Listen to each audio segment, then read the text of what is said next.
రాష్ట్ర ప్రజలందరికీ కూడా వైకుంఠ ఏకాదశి శుభాకాంక్షలు తెలియజేస్తూ ఉన్నాం.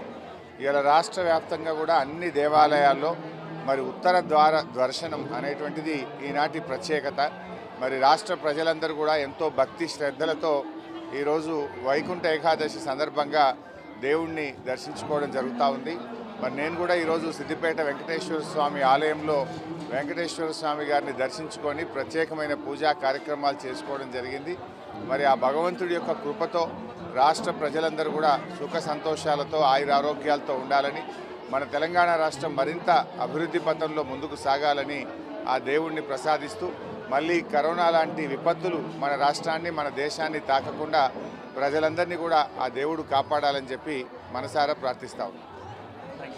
మరిన్ని వీడియోస్ కోసం ఛానల్ ని సబ్స్క్రైబ్ చేయండి. లేటెస్ట్ అప్డేట్స్ కోసం వాట్సాప్ ఛానల్ ని ఫాలో చేయండి అండ్ లింక్ డిస్క్రిప్షన్ లో ఉంది.